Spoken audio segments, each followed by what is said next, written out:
This is a message from Equinoxe Television.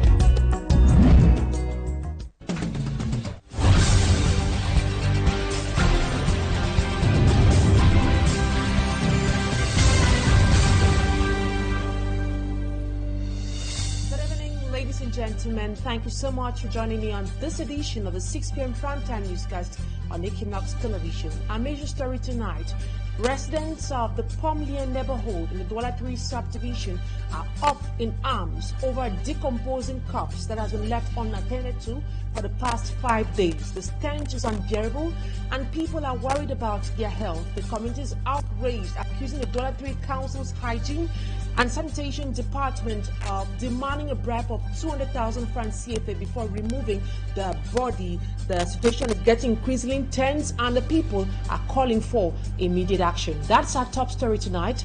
The news in full in a jiffy.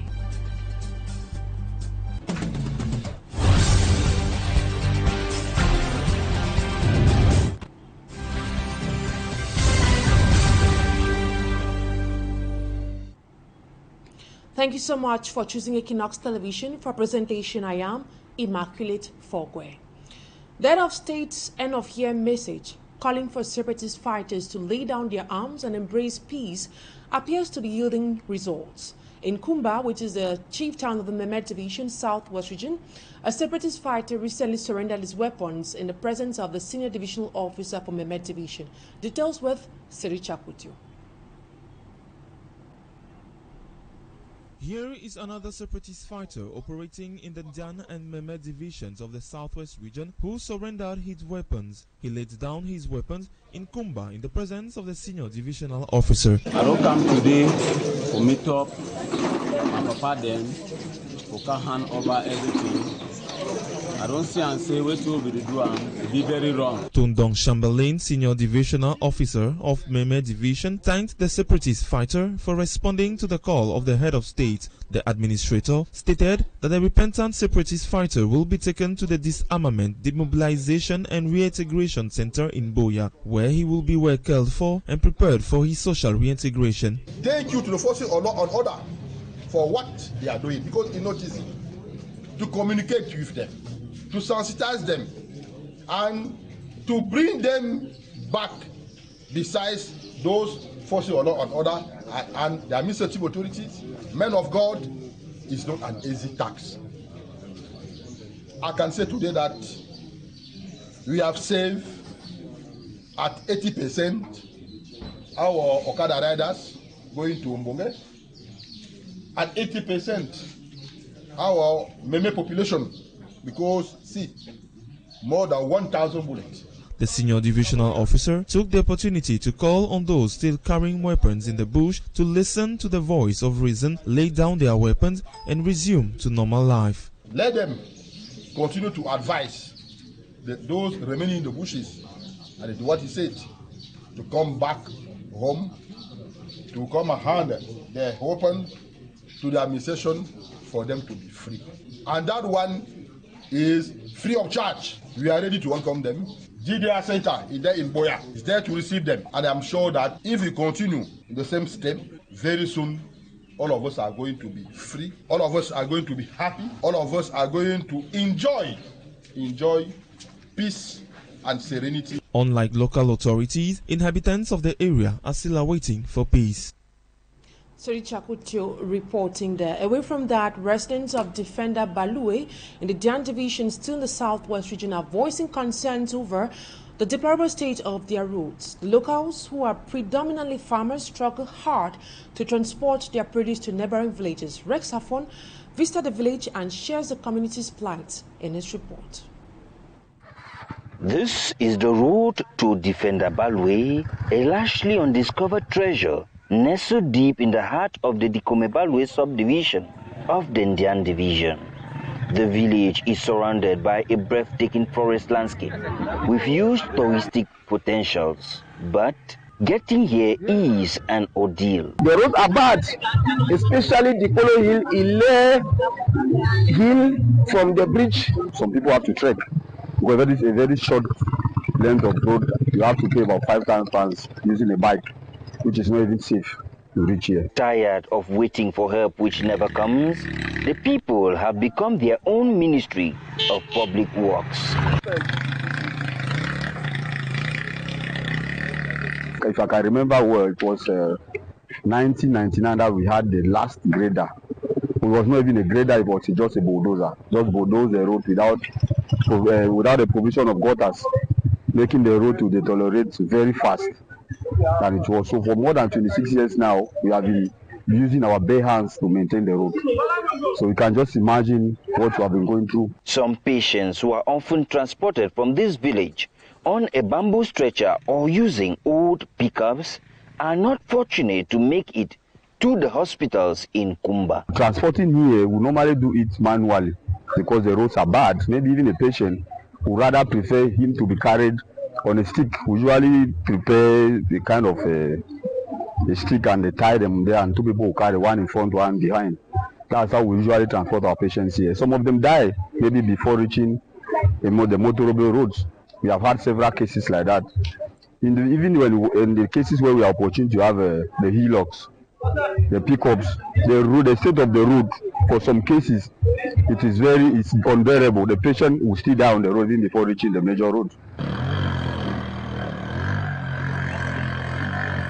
According to experts in security, enclaved areas is a good fertile ground for ills and dangerous activities. And the people of this area, Defender Balwe, are faced with such dangerous activities, which has been a result of the inaccessibility of their area. Where we stand, you see how bikes struggle day in, day out to climb this hill. It is called the Dikolo Hill. And so many people have been injured on this spot. And so many have even lost their lives as a result of the poor nature of this road. Reporting from the Dikolo Hill, I am Rex Afon, Equinoxe Television.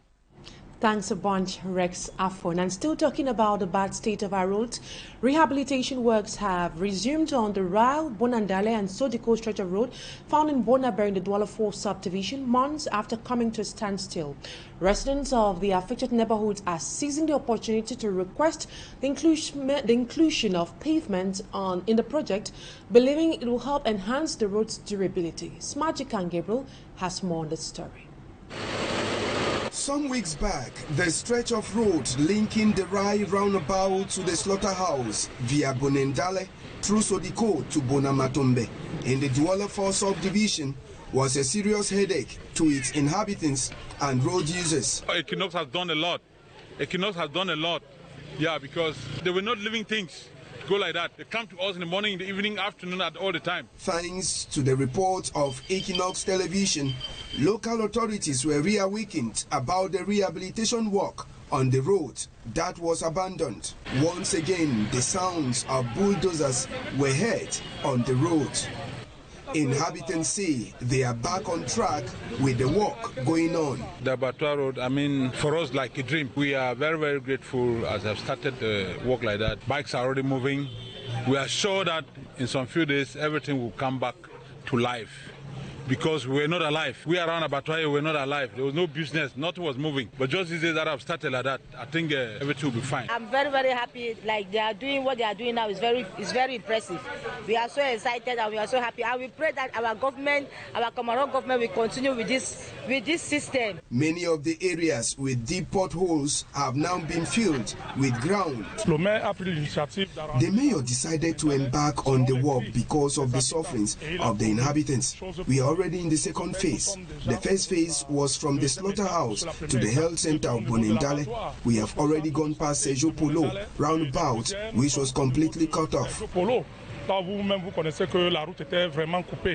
the road is now accessible without hitches, some inhabitants of Bonendale believe that it won't last, and the solution is pavement. We want pavement here to also have the feelings that we are Cameroonians. We want pavement in Bonendale. Inhabitants along the stretch of road being rehabilitated are now praying for the road to last for long. Now to our main story of the day. A foul stench is choking residents of Pomlieng in the Douala 3 subdivision, where decomposing corpse has laid unattended to for the past 5 days. The community is furious They are accusing the council's hygiene and department of refusing to remove the body unless they are paid a sum of 200,000 francs CFA. With health risk mounting, residents are demanding concrete action. We have greater details with Mala Glory.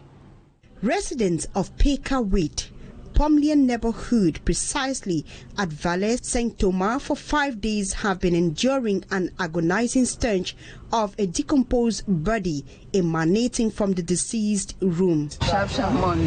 Early Saturday morning, I saw a motorbike inside the compound.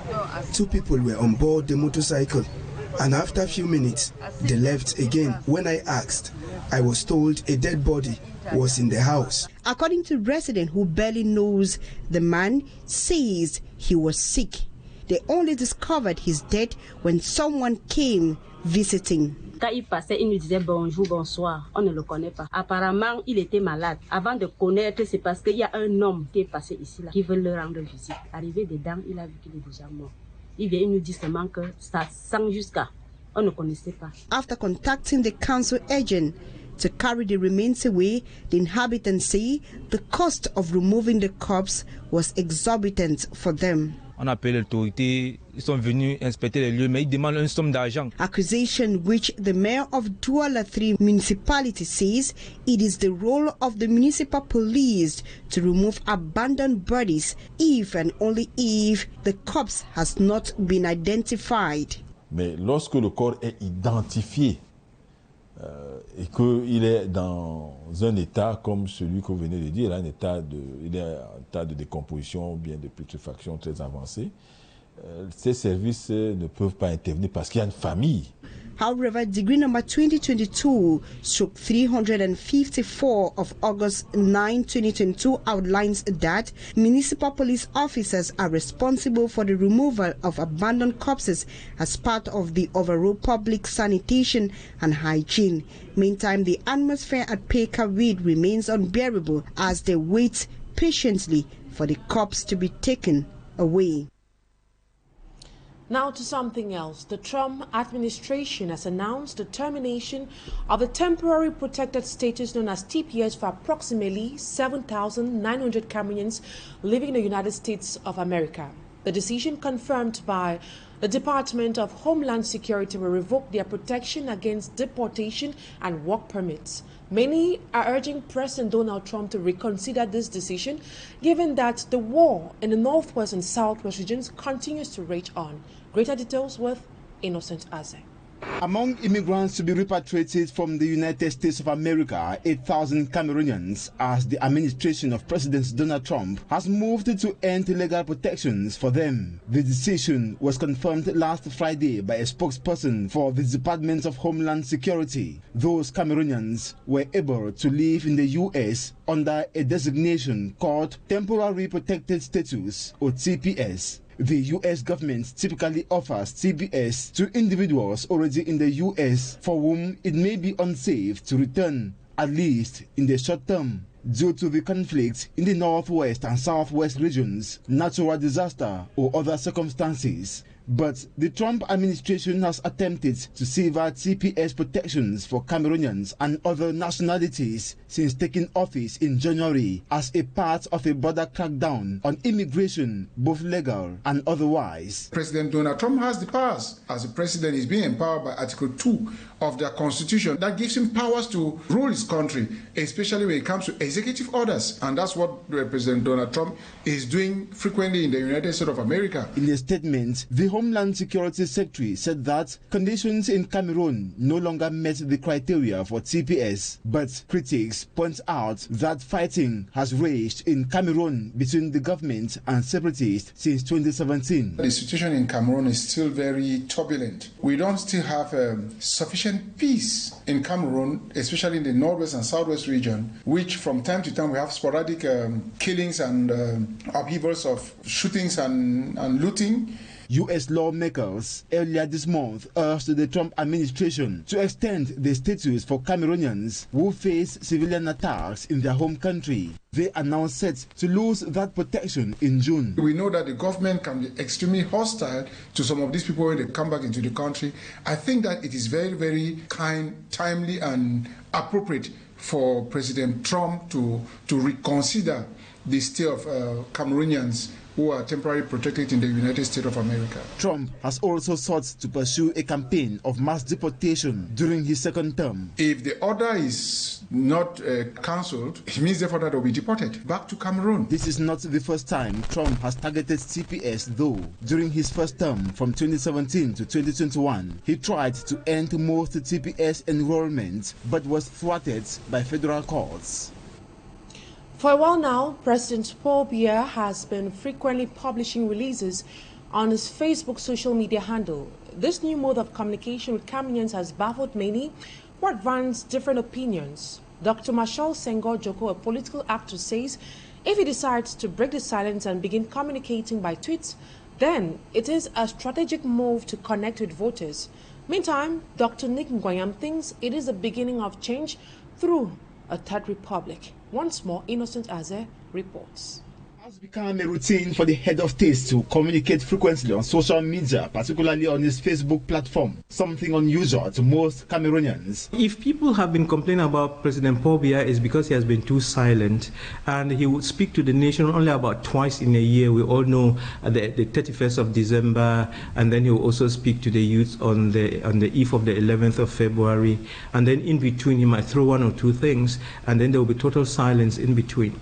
And so people are mightily surprised because almost every day he is coming up with something on social media now, a tweet or whatever, to say, look, this is the way I see things, this is the way I want things done. This is a kind of change, an indicator of the change that everybody has been waiting for. While Dr. Nick Ngoyam considers this new form of communication by President Paul Biya as a wind of change, another Cameroonian, Dr. Marshall Senghor Joko, a political analyst, says he is merely playing his political cards. That's with the number of registered Cameroonians on the electoral list for the upcoming presidential election. Every presidential hopeful candidate is striving to woo or seduce electorates with daily juicy, convincing and assuring diplomatic releases. Thus, President Biya is aware he is in tough competition and must not slumber or nurse silence when others are busy campaigning to win electorates. If President Biya decides to communicate on social media to Cameroonians, then the third option of leadership that entails elimination of all members of the ruling regime who failed to communicate frequently for the head of state with those who can do better through other platforms, according to Dr. Nick. The new government of the Third Republic would be communicating like this. The president will be communicating almost every day, either by television, by radio, by social media, or by whatever means. Ministers will be communicating almost every day. Directors will be communicating almost every day. So this thing that we've been talking about, dialogue in the nation will be on social media and will be on television, radio, and so on, where the government is talking to the governed, and there is this communication. I mean, things have changed and things are not going to be the same again. He thinks if the head of state and his government were communicating like this, Cameroon wouldn't have been in a deep mess. He realizes that communication is a great thing, and he is using the most modern tool that would reach everybody at a very cheap cost, and then, you know, something that youth like a lot. So he is bypassing everybody and reaching out to everybody who has a phone in hand. This Third Republic way of communicating, he adds, will enable the next president get insights of everything and enhance development through placements of engineers in the government. Another news, Abdurrahman Baba, a political observer in Cameroon, has asked several questions concerning the running of the ruling CPDM party. This is after he observed that the party has been taken hostage. Thus, he thinks it's time for the CPDM supporters to stand up and revamp the party. We have greater details with Anabila. Cameroonian and political activist Abdurrahman Baba addresses meetings of the ruling CPDM party. Tous disent que leur parti est pris en otage par une oligarchie. He calls to their attention the fact that their party has been taken hostage by a chosen few who decide whenever what happens without taking into consideration the opinions of the vast majority. Nous avons le même groupe qui s'est approprié le Cameroun, et c'est ce même groupe qui s'est approprié leur parti, le RDPC. What does it feel to be considered as a member of the CPDM party, the party in power, when you have no powers, Abdurrahman wonders aloud. Je pense même que la meilleure façon de sauver le RDPC, c'est que cette frange, ceux qui sont encore lucides au sein de ce parti, ceux qui sont pris en otage. He also questions if it isn't better that those who are considered as CPDM militants of the lower class join the opposition and take the destiny of their country into their hands. 3 mandates without the organization of the CPDM Congress, and nobody has the voice to stand up and also speak up. Aujourd'hui, ça fait 3 mandats, l'équivalent de 3 mandats. On est à 14 ans, bientôt 15 ans sans congrès.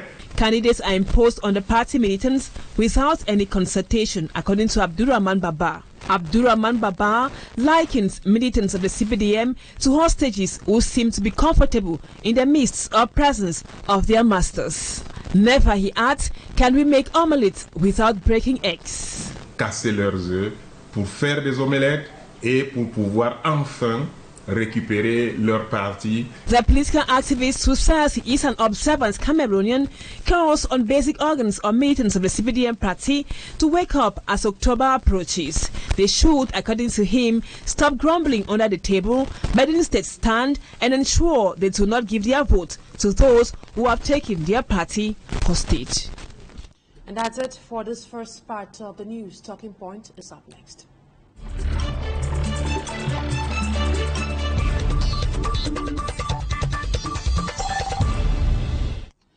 Bafut of Buda has officially withdrawn from all football-related activities organized by the Cameroon Football Federation. Why take this action? That's what we're looking at today with our guest, NEBA George SHU. He is the president of Rangers FC of Bafut. Good evening. It's a pleasure to have you on Talking Point today. In the span of 2 weeks, we have witnessed Joseph Furtier of JICO withdrawing from football activities in Cameroon and Bambutu's pulling out of the League One, both citing similar reasons such as lack of subsidies. What explains this trend? Good evening, Immaculate. Good evening to everybody listening to this wonderful program, and good evening to all the football lovers. That's a very pertinent question, but for me, they have already persevered to now. The way the football is really moving, I believe you have quit every longer time. But now, if you see all the teams that they are leaving the league, it's those who are against the federation and their management. What do you mean by the clubs having persevering? What's it like to be the president of a football club in Cameroon at this moment? To be a president of a football in Cameroon is a sacrifice, because you abandon your activities, abandon your family to at least bring out something from the youth and to export their talent, but the federation is just there to pull you behind. From your analysis, the Cameroon Football Federation is to be blamed for all the challenges faced by football clubs at the moment. What exactly is a crime of the federation? First, when it comes to football, all is about money. And when you are a president of a federation and you said you have to give this to the president, or you have to give this to a club, and if it's not coming, then there's a problem. Because since 2021, all the promise the federation made to the clubs to date, I believe they have not fulfilled them. We all would like to know, what are some of those promises that were made to clubs, for example, including Bambutu's FC? Yes, you just make a point, but if you look at previous times and now, you see that most of the clubs have been banned by Samuel Eto'o than before. If you go through their list, you'll see that more than 10 clubs, starting 2021 to date, have abandoned the league, and I can count them. More than 14 presidents have been suspended since 2021 to now. So you will see that there is a problem.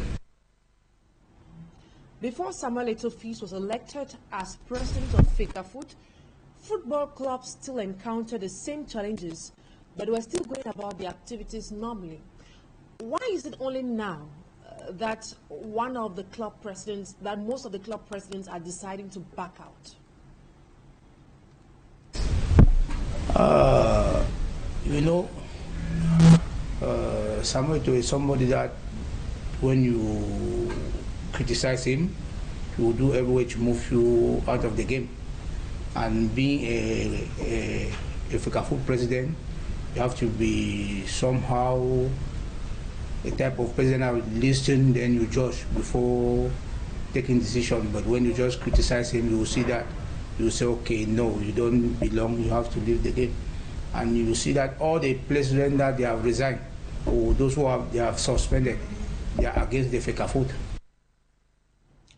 There are 16 Elite 1 teams and 17 Elite 2 teams, yet only these two clubs have taken action after months of threats from many teams to boycott. You know, all the clubs are facing the same issue, but there's no solidarity among them. Before the second round started, there was a rumor that they were going to boycott. As I earlier said, when you are against them, they were trying to convince one or two clubs to stay, and it's a pity, because it's good that you people should go out and find out from the clubs or from the players. All those things they are telling you is all on papers, and I believe you people can find out from the clubs or from the players. Were you convinced? Were you convinced to stay back, as you just said? It's not a matter of convincing. Or I was once a president in Elite. To date, I'm still asking 61 million from Federation to today. So I'm already a victim. On Monday, while we received the letter announcing Bambutu's decision to withdraw from the championship, Column issued a letter thanking its supporters. Does this mean the complaints mainly come from clubs struggling with relegation?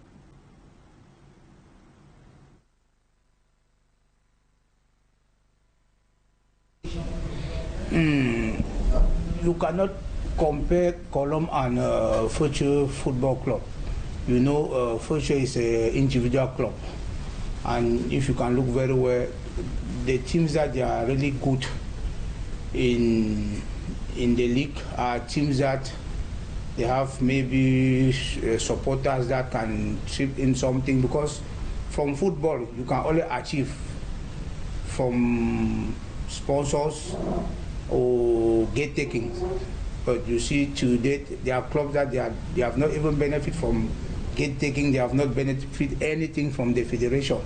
So you cannot be saying the same problem that Future is facing is the same problem that Column will be facing.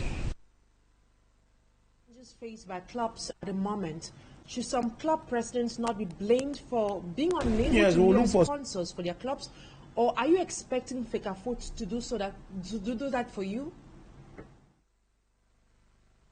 Yes, we'll look for sponsors, but the federation already have their official sponsor, and they are imposing on the clubs that they should put their official sponsor on the front of the maillot. So no sponsor agree to put a logo behind the maillot, because when you are playing, the frontage is always visible more than the back of the maillot.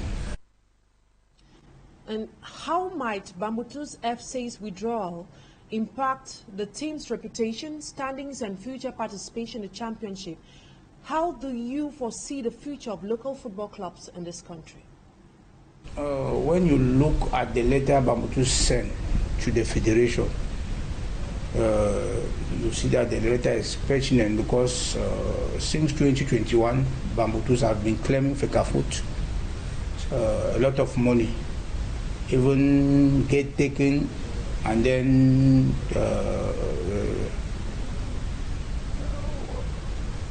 there were a couple of Cameroon benefit, all those money like that. That's the things that the club have to use to run the team. So if you keep on waiting, then money is not coming, and then the way they are suffering Bambutus, so they will prefer to resign. But for me, resigning is not an issue. I believe it's always good to fight when you are in the show, because if the way they are doing things, they are just trying everything to remove those who are against their way. I advise Bafut that all of us should stand firm and face the challenge ahead, because I believe with the way things are going, we have to calm down, we have to come up together and see how we do to remove the president out of this game, because with him, nothing good will come. There cannot be a future with the president in place, because he's the most worst president we have ever witnessed in the football federation.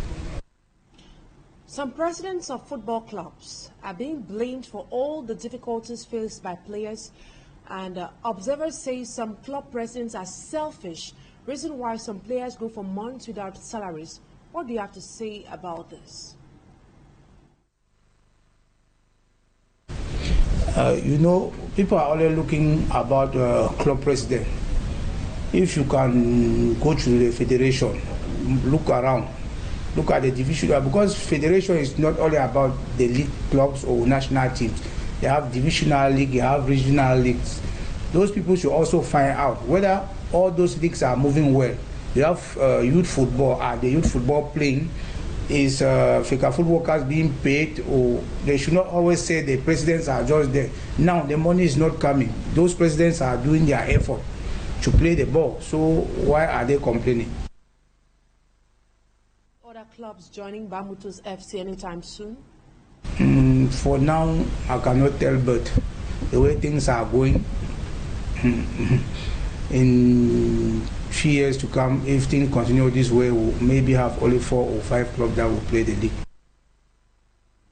Thank you so much, NEBA George SHU, President of Rangers FC of Bafut, for accepting my invitation on Talking Point tonight. And that's where we'll put a cap to today's edition of the 6 p.m. primetime newscast on Equinoxe Television. Thank you, ladies and gentlemen, for always choosing us. Have a wonderful evening. Bye-bye for now.